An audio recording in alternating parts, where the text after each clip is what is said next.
Hello guys, this is PC Shukla and welcome back to once again in my YouTube channel Sultanpur taekwondo. Guys, कल जो article 14 हम देख रहे थे उसके कुछ पार्ट यानी कुछ अंश हुए थे और उसके आगे मैं शुरू करता हूँ। पॉइंट 4.1.6 से स्टार्ट करना है। यह है kicking below the waist. Kicking below the waist यानी कमर के नीचे, जैसा कि आपको पता है कि वेस्ट के नीचे, कमर के नीचे यदि आप प्रतिभागी जो है वो अटैक करता है तो उसके लिए भी उसे गमजूम पेनाल्टी दी जाएगी। फिर आता है हमारा नेक्स्ट है अटैकिंग द ओपोनेंट आफ्टर खलियो। खलियो, जैसा कि आप जानते हैं कि खलियो के मीन्स क्या होता है, स्टॉप। यदि रेफरी स्टॉप करता है किसी भी चीज़ के लिए, वो खलियो बोलता है, स्टॉप करता है, लेकिन स्टॉप करने के बाद भी अगर कोई भी ओपोनेंट, कोई भी प्रतिभागी अटैक करता है अपने विपक्षी के ऊपर, यानी जो सामने का ओपोनेंट है उसके ऊपर, तो उसको उसके लिए गमजूम से पेनलाइज किया जाएगा। फिर हमारा नेक्स्ट पॉइंट आता है hitting the opponent's head with the hand. जो हमारा प्रतिद्वंदी है उसको जब हम उसके सर पर हाथ से हमला करते हैं, हाथ से मारते हैं, तो उसे उस चीज़ के लिए भी गमजूम पेनलाइज किया जाएगा। क्योंकि आपको पता होगा कि जो पंच अटैक अलाउ है वो चेस्ट पर अलाउड है, ना कि फेस पर। फेस पर आप किसी भी प्रकार से हाथ से अटैक नहीं कर सकते हैं। फिर हमारा नेक्स्ट पॉइंट आता है बटिंग और अटैकिंग विद द नी। तो यहाँ पे क्या कहा जा रहा है, घुटनों से, यदि हम घुटनों से किसी भी तरीके से अटैक करते हैं, हमला करते हैं ओपोनेंट के ऊपर, तो इसके लिए भी हमें गमजूम से पेनलाइज किया जाएगा। फिर हमारा नेक्स्ट पॉइंट है अटैकिंग द फॉलन ओपोनेंट। यहाँ पे देखिए, क्योंकि ये बहुत ऐसा सिचुएशन होती है कि यहाँ पर रेफरी को बहुत सक्रिय होना पड़ता है। कभी कभी क्या होता है कि ओपोनेंट गिर जाता है और उस पर दूसरा जो उसका प्रतिद्वंदी होता है, प्रतिस्पर्धा करता है, जो वो अटैक करने के लिए आगे बढ़ता है। तो यहाँ पे ये फ़िलहाल ये इलीगल है, ये प्रोहिबिटेड है, आप मार नहीं सकते हैं। तो यदि इस तरह का कोई प्रयास करता है मारने का या उसको मारता है तो उसको इसके लिए पेनलाइज किया जाएगा गमजूम से। फिर हमारा नेक्स्ट पॉइंट है attacking trunk PSS with the side और bottom of the foot in clinch position. यहाँ पे कहा जा रहा है कि ट्रंक प्रोटेक्टर, यानी जो हमारा चेस्ट गार्ड होता है, पीएसएस लगा होता है। कभी कभी क्या होता है कि प्लेयर एक दूसरे को पकड़ लेते हैं और क्लिंच पोजीशन में, यानी पैर को फोल्ड करके मारते हैं। क्योंकि ये इस चीज़ को मैं ऐसे समझाऊंगा तो आपको समझ में शायद थोड़ा कम आए। तो ये जब मैं अभी इसका आर्टिकल 14 का वीडियो मैं जब अपलोड करूंगा तो आपका कॉन्सेप्ट एकदम क्लियर हो जाएगा। फिर हमारा नेक्स्ट पॉइंट आता है attacking back of head PSS in clinch position. Same वही चीज़, क्लिंच पोजीशन में आकर सर के ऊपर अटैक करने पर भी उसको गमजूम दिया जाएगा। फिर हमारा आता है फॉलोइंग मिसकंडक्ट ऑफ कंटेस्टेंट और कोच। ये कुछ मिसकंडक्ट दिए गए हैं, कोच के द्वारा या तो किए जाते हैं या तो प्लेयर के द्वारा। तो ये क्या है मिसकंडक्ट, इनको देखिए, जिसमें ए है not complying with the referee's command और डिसीजन। यहाँ पे कहा जा रहा है कि रेफरी द्वारा दिया गया कोई कमांड, कोई आदेश, उसको ना मानना, उसको ना फॉलो करना, किसके द्वारा, कोच या उसके कंटेस्टेंट के द्वारा। तो इसके लिए भी उसे गमजूम से पेनलाइज किया जाएगा। फिर आता है inappropriate protesting behaviour to official's decision. अनुचित तरीके से प्रोटेस्ट करना, किसका, जो ऑफिशियल द्वारा दिया गया डिसीजन है उसको गलत तरीके से, दुर्व्यवहार के तरीके से जो है प्रोटेस्ट करना। यदि इस तरह से कोई करता है प्रोटेस्ट जो है ऑफिशियल्स के डिसीजन का, तो उसके लिए भी उसे गमजूम से पेनलाइज किया जाएगा। फिर आता है इनएप्रोप्रिएट अटेम्प्ट्स टू डिस्टर्ब और influence the outcome of the match. यहाँ पे कहा जा रहा है कि अनुचित तरीके से प्रयास करना, किस चीज़ के लिए, डिस्टर्ब करने का, परेशान करने का, किस लिए, क्योंकि जो मैच का फाइनल आउटकम आना है, फाइनल रिजल्ट आना है, जीत या हार को बदलने के लिए, जैसे मैं हार रहा हूँ तो मैं ऐसा कुछ वहाँ पे एक्ट करूँ, परेशान करूँ ऑफिशियल्स को गलत तरीके से। वहाँ पे अक्सर आप देखते होंगे कोचेज़ हंगामा करते हैं।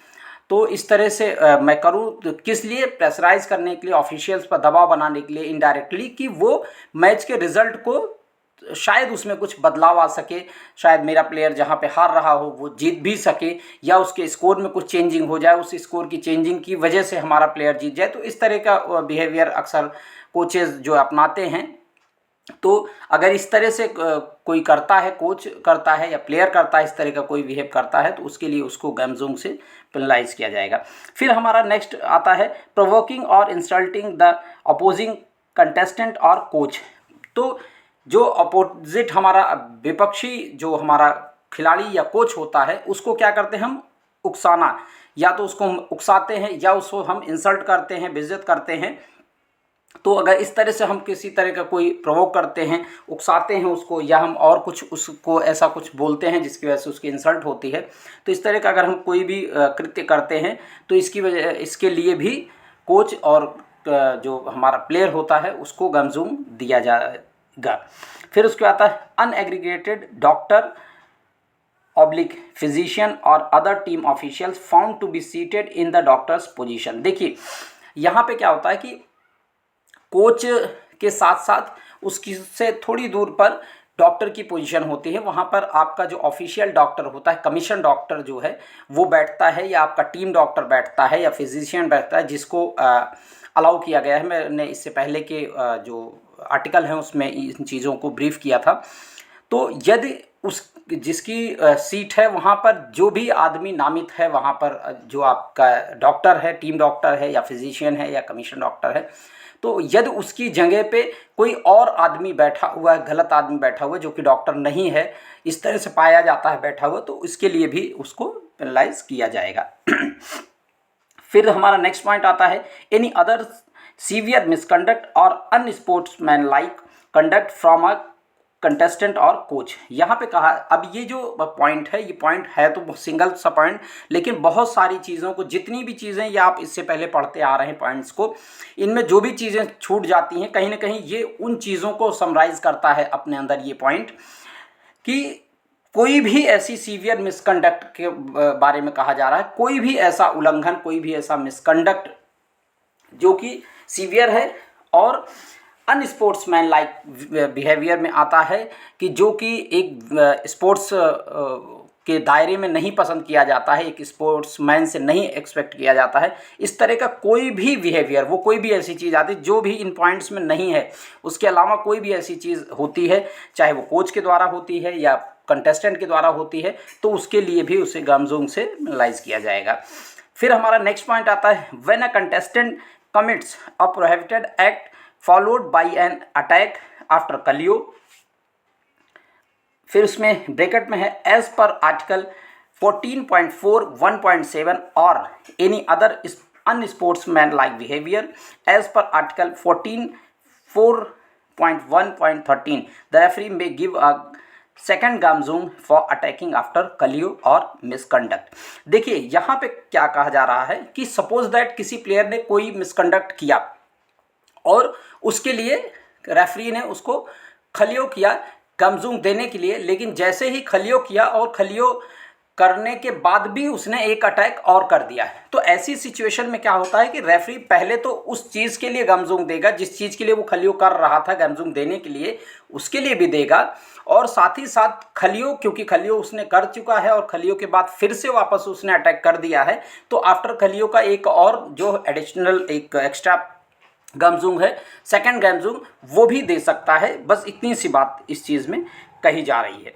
फिर आता है हमारा next point when a coach और contestant commits excessive misconduct and does not follow the referee's command the referee may declare a sanction request by raising a yellow card.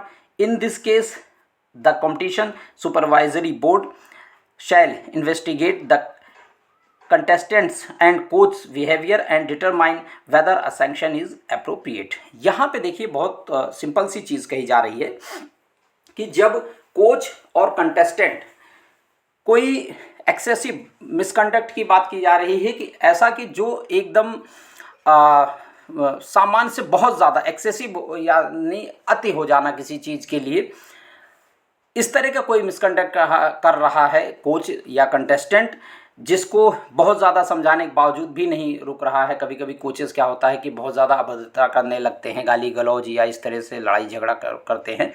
तो बहुत ज़्यादा जब एक्सेस हो जाता है, अति हो जाती है, तो ऐसी स्थिति में रेफरी के पास उसको पावर है येलो कार्ड दिखाने की। तो वो येलो कार्ड कोच या कंटेस्टेंट के खिलाफ येलो कार्ड वो रेज कर सकता है। और ऐसा करने के बाद फिर जो कंपटीशन सुपरवाइजरी बोर्ड होती है वो इन्वेस्टिगेट करती है कि एक्चुअल सिचुएशन क्या थी, रेफरीज अपनी जो भी सिचुएशन, किन सिचुएशंस में, किन हालातों में उन्होंने येलो कार्ड दिखाया है, तो उन सारी चीज़ों को वो रिटर्न में वहाँ पर सौंपते हैं। फिर वो इन्वेस्टिगेट करते हैं। फिर उसके बाद जो भी एप्रोप्रिएट, जो भी उचित वहाँ पर सैंक्शंस होते हैं, जो भी उनके ऊपर दंड या जो भी प्रावधान में होता है, उन चीज़ों को वो उनके ऊपर लागू करते हैं, उनके ऊपर लगाया जाता है ऐसा सैंक्शन।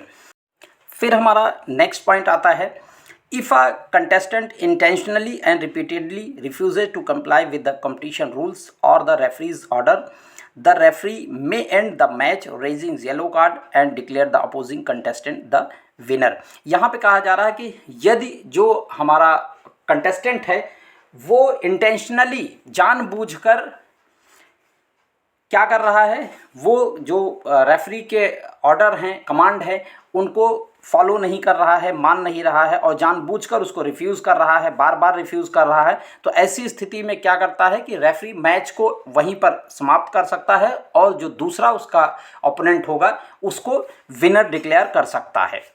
हमारा नेक्स्ट पॉइंट है, if the referee at the inspection desk of officials in the field of play determines in consultation with the PSS technician, if necessary, that a contestant or coach has attempted to manipulate the sensitivity of PSS sensor and or inappropriating after the PSS so as to affect its performance, the contestant shall be disqualified। यहाँ पे कहा जा रहा है कि यदि referee at the inspection desk और official in the field play, यदि रेफरी को ऐसा लगता है कि कोच और कंटेस्टेंट द्वारा सेंसर की जो सेंसिटिविटी है स्कोर की, उसको किसी भी तरीके से उसके साथ में छेड़छाड़ की गई है, मैनिपुलेट किया गया है, तो वो पहले क्या करते हैं, जो सेंसर के ऑपरेटर होते हैं, जो टेक्नीशियन होते हैं, उनसे कंसल्ट करते हैं। उनसे कंसल्ट करने के बाद यदि उनको लगता है कि वाकई उन्होंने इसके साथ किसी भी प्रकार की छेड़छाड़ की गई है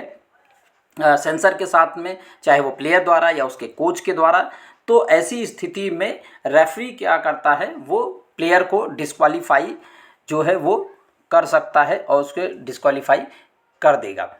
फिर उसके बाद हमारा नेक्स्ट पॉइंट है, when a contestant receives 10 gamjeom the referee shall declare the contestant loser by raising punitive declaration.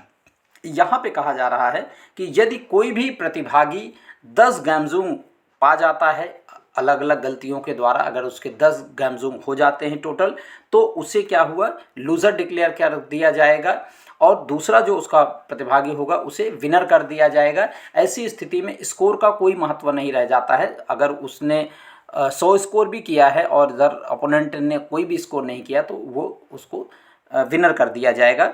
जिसने 10 गामजुंग नहीं पाया, जिसने 10 गामजुंग पाया वो डिस्क्वालीफाई होगा, जो नहीं पाया वो विनर होगा। फिर हमारा नेक्स्ट पॉइंट आता है जो लास्ट है 7.1, in the best of 3 system when a contestant receive 5 gamjeom in a round the opponent will be declare the winner of the round. क्योंकि देखिए बेस्ट ऑफ 3 में सारे राउंड सेपरेट होते हैं, सभी में विनर और लूज़र डिक्लेयर करते चलना पड़ता है।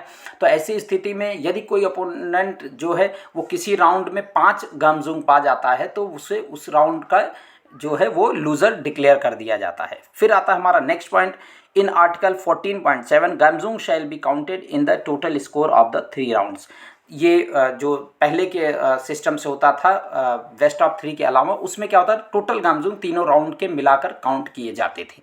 तो गाइज ये था हमारा आर्टिकल 14, बहुत ही इंपॉर्टेंट है। अगर मेरे एक्सप्लेनेशन में किसी भी प्रकार का कोई डाउट हो आपको तो अपने क्वेश्चन आप मेरे कमेंट सेक्शन में जाकर रेज़ कर सकते हैं।